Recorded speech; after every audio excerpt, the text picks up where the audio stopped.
Howdy folks, and welcome back to Cyberpunk 2077 with the mighty Jingles. Before we get started on the meat and bones of today's video, it's time for a quick word from our sponsors. Last year, the City Council of Night City absolved 32 corporations from their income tax obligations.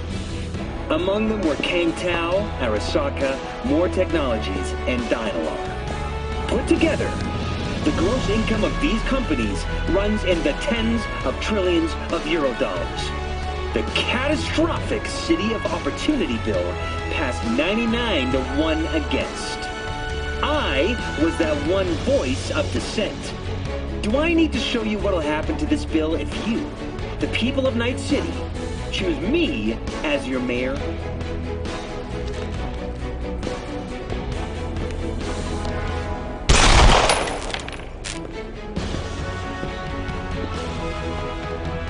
My name is Jefferson Perales, and I approve this message. Yep, a lot of things are very, very different in Night City in the year 2077, but politics, at least, hasn't changed much. Anyway, I hope you've all had a good Christmas. Today's video is going to have the minimum of story spoilers and the maximum of tips, hacks, exploits, and outright cheats. The first thing I'm going to do is show you how to get your hands on possibly the best gun in the game. Certainly the most amusing. You're going to be looking for a mission in the Vista del Rey sector of Night City, just to the southeast of Corporate Plaza. If you have it, the nearest fast travel point is here, Skyline East. There may even be an undiscovered mission on your map. That is the exact point that you're heading for. Don't worry about the danger rating. By default, the area around Corporate Plaza is a very high security area, and any jobs that are available around this part of the city are likely to be a bit too tough for your level. But don't worry about this particular mission. If you're not around level 25 to 30, just don't get involved in any fights along the way and you'll be absolutely fine. This alley right here is what we're looking for, and there's the mission. In the alley is a dead body, and right next to it is Skippy, an epic quality smart pistol. Epic isn't the highest quality level of item in the game, there's legendary above that, but Skippy comes with certain features that make him totally worth it. New fingerprints detected. The fuck? Increasing volume by 33%. New fingerprints detected. What the hell are you? User inquiry. Technical specifications. HJKE11 smart gun with built-in AI. Experimental model. Name. Skippy. Skippy. Seriously. Increasing volume by 66%. Name. I'm not deaf! Understood. Hearing within norm. Possible issue. Low IQ. Reducing speech rate by 33%. My name is Skippy. No, it's just... never mind. Guy by the dumpster. That your owner? Checking memory. Resources available. 100%. All files removed manually. Possible cause. Theft. Original owner. No data. Suggested solution. None. I got one. I'll take it. Processing request. No objections found. Still got all your functions? Running system diagnostics. Testing will take approximately 47 seconds. Bum, bum, be-dum, bum, bum. What are you doing? I'm making the wait more pleasant with a soothing melody. Bum, bum, be-dum, bum, bum, be-dum, bum. Test successfully completed. The program's Skippy version 0.01 alpha is running correctly. Alright, so what can you do? Besides talk my ear off. Primary feature, automated targeting. In case of critical threat to user, autonomous shooting capabilities. Please choose one of two operating modes. First mode, puppy-loving pacifist. I will aim at the enemy's lower extremities. Second mode, Stone Cold Killer.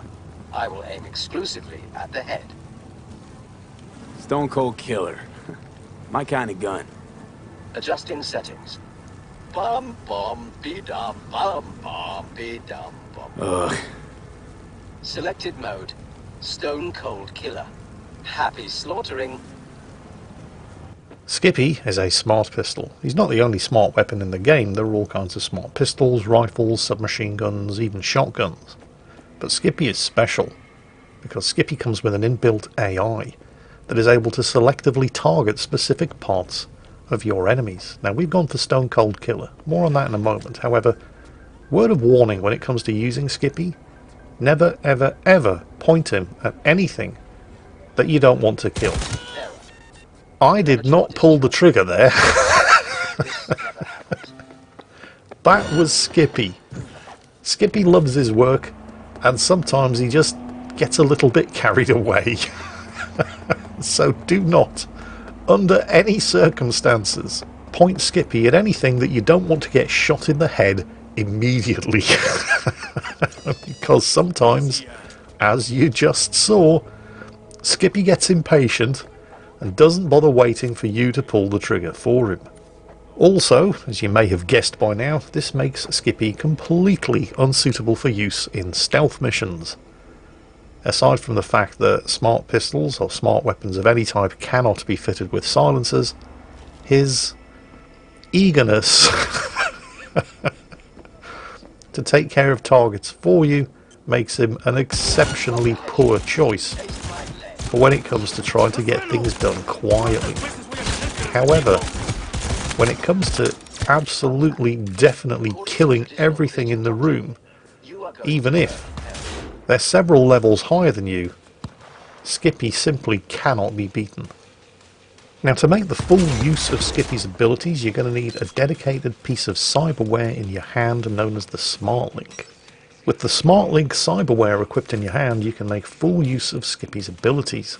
By default, in the Stone Cold Killer mode here, Skippy will aim for headshots on anybody who is visible within his field of view, as indicated by the heads-up display there that he's projecting onto our retinal implant. But if you also have a Smart Link, once you have scanned a bunch of targets, you don't even have to point Skippy at them in order to pop a cap in their heads, because Skippy is a smart weapon and he fires guided projectiles, which I would be very happy to demonstrate for you. We have a crime in progress here.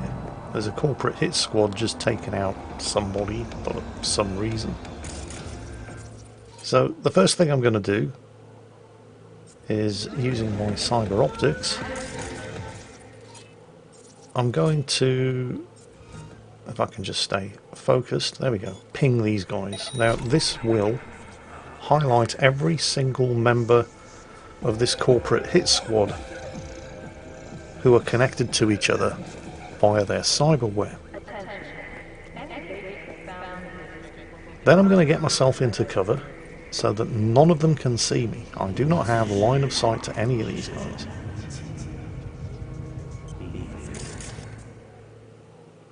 Just make sure I've got each of them locked in to Skippy's software. There we go. And now it's time for Skippy to do his thing. And that's one down. Lock onto another. Yeah. Now, Skippy isn't unique in this ability. All smart weapons can do this, providing you have the Smart Link cyberware installed in the palm of your hand. What makes Skippy special, aside from the fact that he can actually talk to you and he has a very sarcastic sense of humour, are his two distinct targeting modes, Stone Cold Killer and Puppy Loving Pacifist. Now, if like me, the first time you get your hands on Skippy you think to yourself, Stone Cold Killer sounds awesome, and you pick it, because it is awesome, you need to watch out. Because after 50 kills, Skippy will do this. Hello, user. I have prepared a usage data report for you. Please say anything to continue. Alright, show me what you got. User, I have assisted you in killing over 50 people. Stone Cold Killer mode has been deactivated. From this point on, only puppy-loving pacifist will be available. Thank you. But why? Why is it blocked? Opening frequently asked questions. Item: why can't I kill more than 50 people? Answer: the fuck is wrong with you? Please go see a therapist, you psycho. Note to self: rewrite later. Do not forget. Shit. Can I undo it? Checking now. Bum bum be-dum bum bum be-dum bum bum bum be-dum. Answer found. No. Permission denied. I'm so glad I could be of assistance. Well, shit. So what's the solution? Well, it's quite simple. Even though you might not want to, the first time you get your hands on Skippy, activate puppy-loving pacifist mode. Then, after 50 kills, he will activate Stone Cold Killer mode by default, and it will remain on indefinitely. At that point, you can carry on closing your eyes, firing Skippy blindly into the air, and continuing to headshot anybody unlucky enough to be locked onto for the foreseeable future. However, it's after 50 kills in puppy-loving pacifist mode, and by default, puppy-loving pacifist mode targets the limbs. In other words, it only incapacitates the target. So you must, this is going to sound fairly cold-blooded, once you've put people down using Skippy in puppy-loving pacifist mode, you must close in and, with Skippy equipped, finish the targets off as your victims lie moaning and squirming in pain on the ground. If you don't do this, you won't be killing anybody with Skippy, so you'll never reach the 50 kill mark, and Skippy will stay in puppy-loving pacifist mode. If you follow these steps, 50 short kills later, Skippy will be a permanent Stone Cold Killer, firing only shots that home in on your target's heads. However, there is unfortunately another issue with Skippy. Sooner or later, he's going to recover his memory, and he's going to want to be handed back to his owner. His owner is actually Regina Jones, the fixer who handles most of the jobs that we do in the northern end of Night City. And if you refuse, Skippy's going to get very upset. Now, there used to be a way you could get around this by using an exploit with the city drop boxes to make duplicates of any items in your inventory, but that seems to have been patched, and now you can no longer make copies of anything that's marked as a quest item, so bummer. Unfortunately, at some point, you're going to have to give Skippy up. But there is another exploit that you can still do with the city drop boxes, and in order to show you how that works, we're going to have to take on a special mission. So take note of where we're heading here. Down in Rancho Coronado, there's a fast travel point at a fast food joint that goes by the name of Pies. This is where we're going. Over the road from Pies, there it is there, you can probably guess what it is they sell. There's a car park and a bunch of dumpsters. And in that car park, there are a couple of bums. And they have something that you're going to need.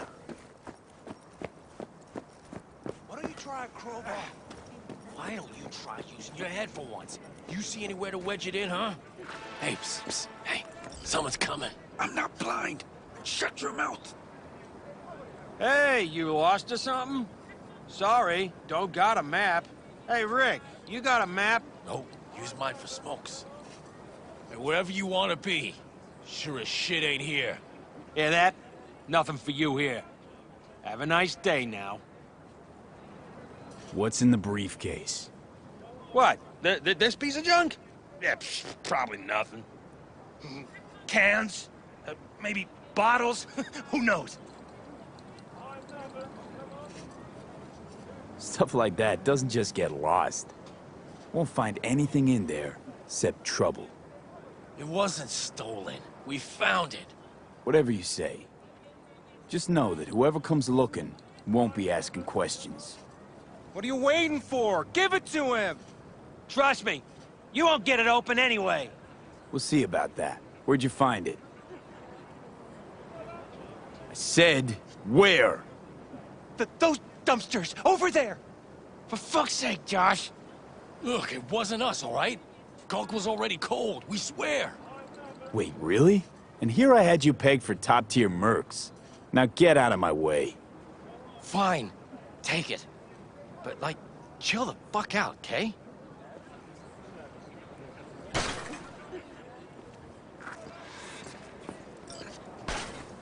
So, if you have a hacking skill of 7 or higher, you can hack the briefcase in order to get into it. If you don't have a hacking skill of 7 or higher, there's a dead guy in a dumpster around the back who has the key. Either way, it's not difficult to get the briefcase open. Well, I'll be damned. There's only one thing that's really useful in the laptop contained inside the briefcase. I mean, there are some messages which you can read, which will give you some idea as to how the briefcase owner came to be stabbed to death and dumped around the back of a fast food joint in the middle of nowhere. But what you're actually looking for is in the file menu. There's only one thing here. It's a program called launch.x, Look what we have here. and it's going to launch an object from a Militech orbital facility to somewhere in the desert just outside of Night City. You're going to want to head to those coordinates in order to complete the mission. Unfortunately, it is kind of tough. If you're low level, around about level 10 or so, it's going to be extremely hard, because Militech have sent a recovery team and they do arrive at the object before you. And you can't just run in, grab the object and then run out. You have to deal with the Militech recovery team, and there are 7 of them, and they're pretty nasty. If you have Skippy, however, well, as you can see, Looks like we got company. Skippy don't take no shit from no Militech recovery team. And with the recovery team neutralised, you can get your hands on the object that you came here for. Here it goes. What the hell is this? What's it look like? Francesi, 2021.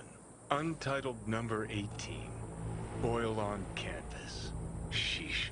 Pearls before swine. What the hell was this doing on the moon? Why else? Some bougie prick hung it on his wall. Half the Louvre's floating in space. You ever been there? Puh, with the chump change I got screaming into a mic? Yeah, in my dreams. Alright, let's bail before heads start rolling. As for the painting, you'll have buyers lining up in no time. The painting itself is worth 4,000 eddies. And 4,000 eddies is, well, it's not nothing, but it's not going to make you rich. However, there's a bug associated with this painting when you sell it to the various different drop boxes that are scattered around the city. And exploiting this bug is going to make you rich. So let's find ourselves a drop box, and I'll show you exactly how this works. Sure. Any drop box will do. It doesn't matter which one you pick. They're all the same.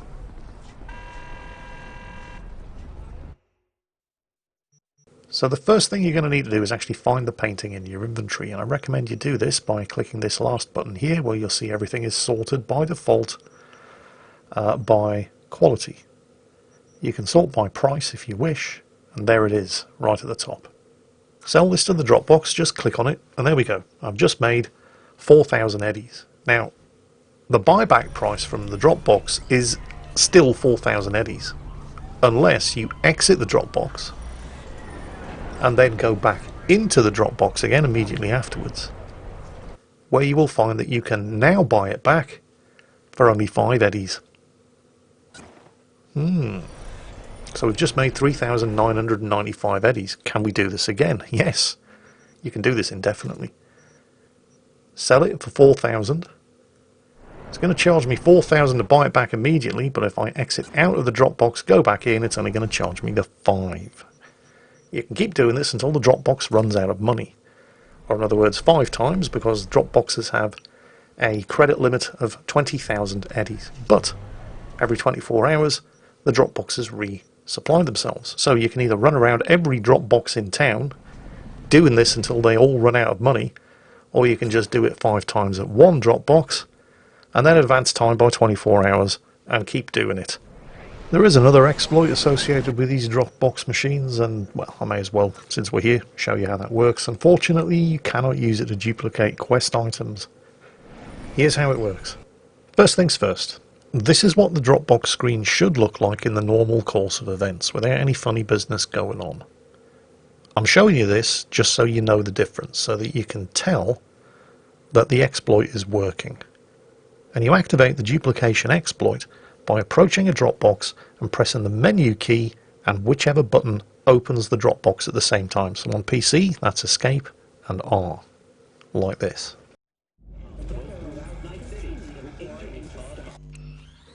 And when you get a Dropbox window with a transparent background, so you can actually see the Dropbox behind the interface, that's when you know the exploit is active. Now, it might take you a couple of attempts. It usually does. I was very lucky to get it working right the first time. But this is how you know the exploit is active. So what you're going to do now is sell anything that you want to duplicate. Like, for example, a mod here that eliminates vertical recoil while aiming. Or anything that you want to buy back multiple items in order to break down for crafting materials. So sell one of whatever it is that you're going to want to buy back. And note that the screen doesn't update while this exploit is running. So we're going to need to come out, and then we're going to need to go back in again. And there it is. Note, no transparent background. This is just the regular Dropbox. If I buy this back now, it'll charge me 1,375 credits and it will disappear from the buyback list. So instead we're going to have to activate that exploit again. It'll probably take a couple of attempts. In fact, this time it is taking me a couple of attempts. I was very lucky to get it working on the first attempt the last time. But Escape and R at the same time. Sometimes it won't work and you'll just get the Dropbox menu. Sometimes it won't work and you'll just get the Escape menu. But eventually, you'll get it right. And you'll have the Dropbox menu with the transparent background. Now, these totals at the top aren't going to change. Nothing is going to update. I can click on that mod that I'm buying back multiple copies of as many times as I want. Nothing will update until you come out. But if I now go back into my inventory and have a look at my mods, multiple copies. So I can equip these on multiple weapons, or I can break them down for crafting materials. And that is the Dropbox weapon duplication, well, not just weapons, items, everything duplication exploit, which unfortunately no longer works on quest items. So I can't make copies of Skippy, and that makes me sad. But what I can do is treat myself to a new pair of wheels. The car that you start the game with is, well, it's fine. There's nothing particularly wrong with it. There's certainly nothing wrong with it, but it's not particularly fast and it doesn't look anything special. It's kind of like the Ford Escort of Night City automobiles. Now, in order to get your hands on something better, completely free, we're going to need to come out here. So we're out in the Badlands. There's a sort of pumping station or rail yard over there, and back over there is the Sunset Motel. We'll just pull up the map. Yeah, see where we are? We're just next to a desert road approaching this rail yard over here where there is an undiscovered mission, and back here is the Sunset Motel fast travel point. Basically, we're right in the middle of buttfuck nowhere. So, from here, we're going to head north. We don't have to go very far, and we're looking for a tunnel leading into the mountains. There's a handy road that you can follow, but it's not hard to find. And there it is. Around about halfway down this tunnel, there's a shipping container, and that shipping container contains some very useful things. First, and obviously most importantly, an extremely sweet ride, but that's not all that's in here. I'm not sure if you get the same items every time you turn up, but, well, there's a couple of green items, some data shards, there's a legendary here. I don't know if it's the same legendary item every time you do this. In this case, it's a legendary shirt, which has terrible armor rating, but does come with 4 mod slots. So, it is highly customizable. Anyway, the shirt is not what we're here for. We're here for the car. Look at that thing. There we go. Vehicle acquired. Cost us nothing. Unlike all of the sweet rides that the various different fixers in the game want to sell us, this thing is 100% free, and it's now been added to our vehicle call list. And holy shit, this thing's fast. It's definitely not the best off-road vehicle in the game. And the handling is extremely twitchy. But holy shit, this thing's fast. The one note of caution that I should probably warn you about with this machine is that it seems, unlike the vehicles that you buy from fixers or obtain from quest rewards, that if you write this car off, it stays written off. So be careful how you drive it, because once it's been ruined, you don't get it back. Finally, although I will have another video coming up relatively soon with more of these exploits and Easter eggs, I'm going to show you how to get yourself a little guest for your apartment. So we're starting off in our apartment. Exit, turn left, head down this corridor. Take a right. You see that food bowl surrounded by the cockroaches? It's an empty food bowl. Looks like somebody was feeding something here.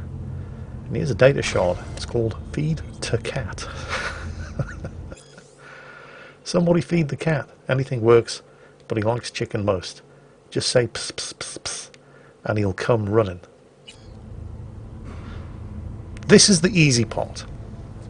The hard part is actually finding the cat food, because the cat food is located inside the Arasaka Corporation Industrial Park. And there it is. Now, there is a story mission, which I'm not going to spoil for you here, which will take you inside the Arasaka Industrial Park, and there's a little hint of what you can find in there if you look hard enough in this little cutscene here with Takemura.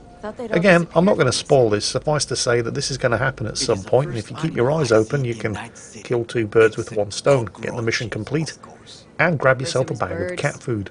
But when you do go in, whether you do it as part of the mission or not, you're going to want to visit a certain area. So we're skipping over the fence by climbing on top of this power transformer. I'm just going to ping that camera so it'll highlight the location of any patrols, because I really don't want any surprises here. Now try to enter the warehouse. I will draw their attention away. Can I? Yes. Can use the distract enemy program on that parabolic dish. Down here.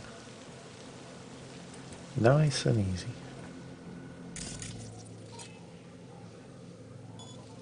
Kill that camera.